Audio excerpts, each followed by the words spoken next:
on the campus saying pronouns like he, she, him, or her do not represent them accurately. Now, the university wants staff to use alternate pronouns, but Jordan Peterson is a psychology professor at the university, and he is refusing to do that. Take a look at this.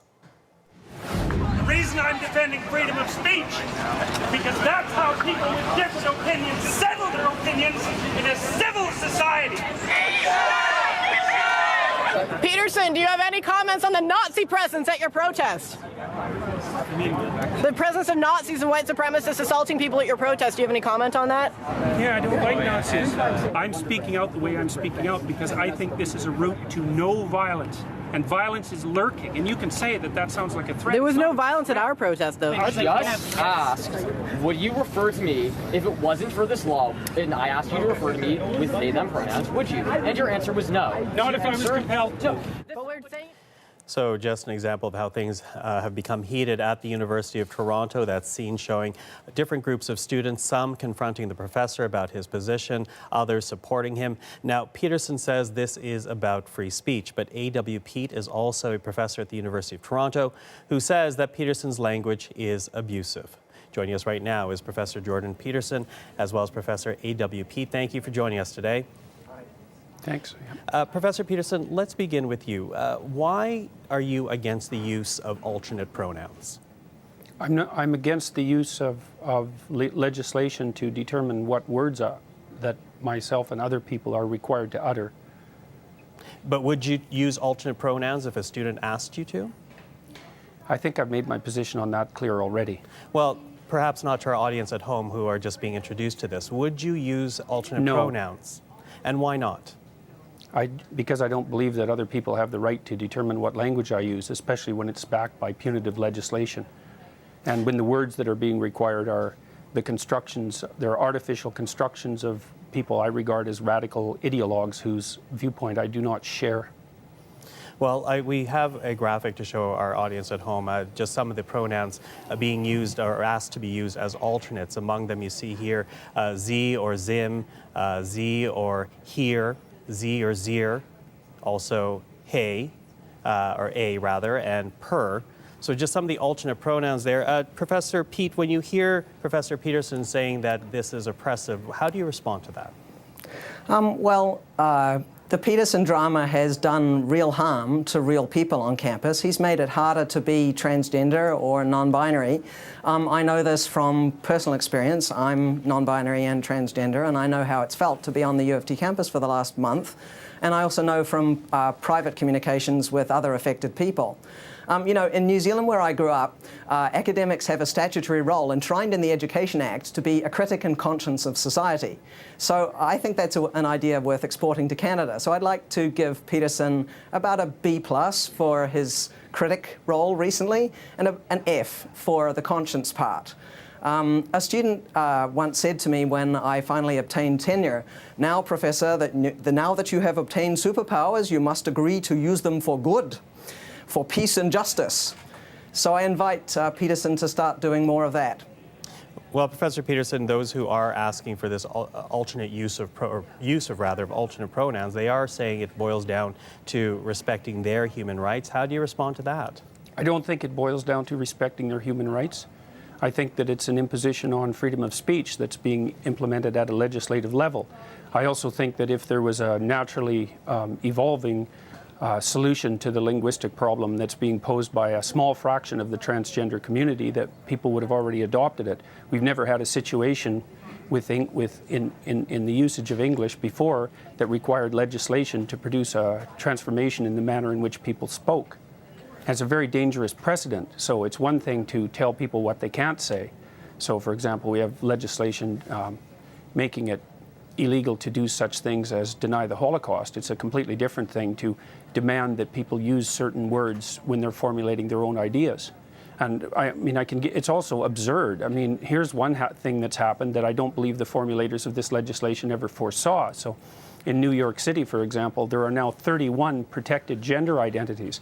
And I see no reason whatsoever why each of those gender identities can't demand the use of their own pronoun. And that absurd things like that have been happening on the University of Michigan campus, for example, where students have been given permission to tell faculty members and others what pronouns they're to be addressed by, and they're multiplying rapidly out of control. So the law is bad from an ethical perspective. It's sloppily written, and besides that, the solution that it imposes is practically untenable.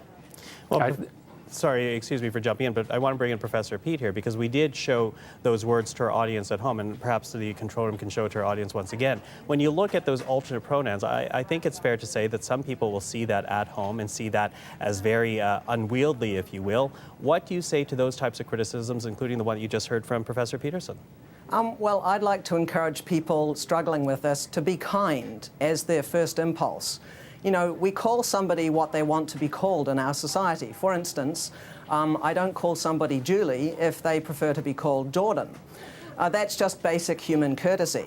Here's a great little tip for people who are despairing at the possibility of remembering all those pronouns. What I do is just program in the pronoun next to the person's name in my smartphone.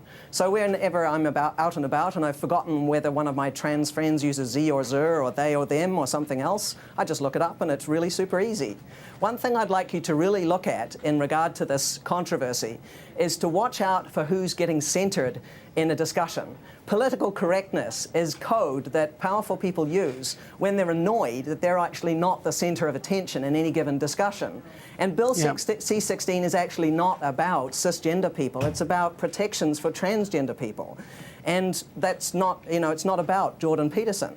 So, we should have people learning to listen more. We have 2 ears and 1 mouth for a very good reason. When things get political, I like to ask who benefits and who gets to decide the rules of the game. So, mostly with this Peterson controversy, which is really just a small drama, a tempest in a teapot, he could just get over learning to program a few pronouns into his phone. By the way, I only have half a dozen or so that I actually use on an everyday basis, so it's not all that difficult. Professor Peterson, sorry, Professor Peterson, you can jump in because I think Professor Peterson wants to get in on that. Yeah, well, kindness is the excuse that social justice warriors use when they want to exercise control over what other people think and say. So, if we're bandying back and forth our differences in values, I would say that the highest possible value is truth, and that one of the concomitants is that we need stringent protection for freedom of speech so that we can utter the truths that we see fit. And I think that that's a value that's much higher than kindness, for example. I mean, there's lots of situations in life where kindness in the immediate present is not the appropriate way to react at all. But so, for example, when you discipline children, you often hurt their feelings in the short term so that they can learn to behave properly in the medium to long term so that their lives go well. And so this automatic assumption that the people on the social justice warrior side of the equation are motivated only by kindness when they're also clearly motivated by power is something I find completely untenable. And I don't think that Pete's solution to program my cell phone so that I can remember what names people need to be called is a reasonable solution at all. We're actually supposed to now use electronic devices to bolster our ability to speak freely in case we offend someone? Is it so difficult to remember a pronoun? You remember somebody's first name, you remember their telephone number. I mean, I think that it's I don't very, remember very people's true first names that very easily, and I don't remember their telephone numbers very easily. And when I see a stranger, I call them by the pronoun that seems to be in accordance with their presented appearance. And that's you they being appear lazy, that way. Jordan. That's you being lazy. I think there's a very high value that we should also be aiming for in addition to truth. By the way, throughout this whole controversy, I have told the truth at every turn. So, trying to imply that that's not what's happening on people on the social justice... Am I a social justice warrior? I don't know. But I think that we should be aiming for pluralism. This means recognizing more than one set of fundamental principles, fostering independent cultural traditions of minorities, and being willing to share power with people who are different than you. I think if you just stop centering this whole controversy on yourself and how hard it is for you to accommodate genderqueer people, well, have a little bit of sympathy. I mean, those of us who are trans encounter much more greater indignities every day and every week of the month. For example, have you recently had a bank employee accuse you of trying to masquerade as yourself at a bank and then locking down your ATM card and credit card so that you can't use any money? those are the sorts of problems that trans people face every day, being out of housing, being considered, considering suicide. These are really big problems. My refusal to use pronouns because left-wing activists want me to use them has nothing to do with whether or not trans people are having difficulties in society. And I'd also like to point out that I've had many letters of support. Problem, isn't it? I've had many letters of support from trans people, and they tell me that the trans activists don't support them, and most trans people Jordan, actually wanted to be referred to as he or she. Doesn't mean they that weren't you my are friends. Untransphobic. They just weren't because my you friends. know a few people, just because you've talked I to a few didn't know trans them. people, you don't know the trans community like the trans community does. You've got no idea what it's like to be trans. Professor Pete, Professor Pete, I'm sorry to interrupt. Let's let Professor Peterson finish his thought, please. All right. So, the trans activists aren't proper representatives of the trans community because they haven't been elected by the trans community. Nobody elected you either, Jordan. I'm not speaking for anyone except myself, and on behalf of other people, perhaps who want to maintain the right to free speech. I'm not claiming that I'm a representative of white people or white men or any other group. I'm speaking on behalf of myself, and so I'm not taking. But Professor Peterson, let me jump in there, though, because we have seen an evolution of language. There are words that we don't use anymore. Not by legislation. Well, legislation or not, there are words that have evolved. We don't use, for example, I'm Asian. I would bristle if someone called me Oriental. That is an evolution of how we use words. How is this different, whether legislated or not? It was different. I understand Legislation is how it's different. I understand legislatively, but if at the heart of it is to allow a student to study free of what they feel is discrimination, why not help that along? I already made my case for why not help that along. I believe that this legislation is extraordinarily dangerous, and there's other elements of it too that we haven't even got to in our society yet, like the protection for gender expression. And I've looked at gender expression in the Ontario Human Rights Code, and as far as I can tell, gender expression is best summarized in a single word: fashion. No. Because it's the way that you present yourself in public with your clothing and your manner of dress. And so I also think that the legislation that we are bringing forth with Bill C-16, and that's already in place in places like Ontario, also makes fashion criticism something akin to a hate crime. And because there's been so much noise about the identity component of this, we haven't even talked about gender expression. This is appalling legislation.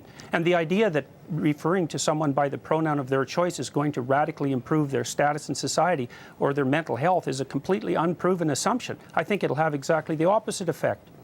Professor Pete, I want to ask you, because it's been brought up a couple of times, to Professor Peterson's point, if this was so popular, if this was so needed, there would be a natural evolution. There wouldn't be need for legislation.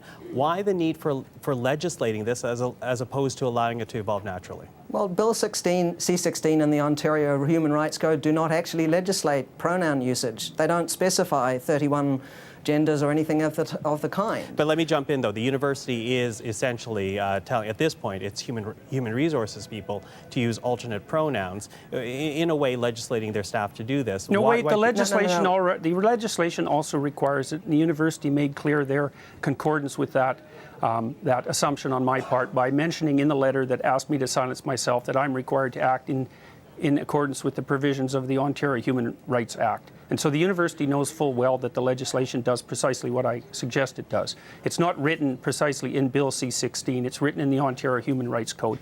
And if you read the Ontario Human Rights Commission policies on such things, you'll see very rapidly that utilization of preferred pronouns is part of the legislative package. So if you read the legislation, Jordan, you will find out that they're actually called correct pronouns. There's no preference about this. There is on the Ontario. There is on the Ontario Human Rights Commission website where the policy is laid out, and if people don't believe that, they can just go look themselves.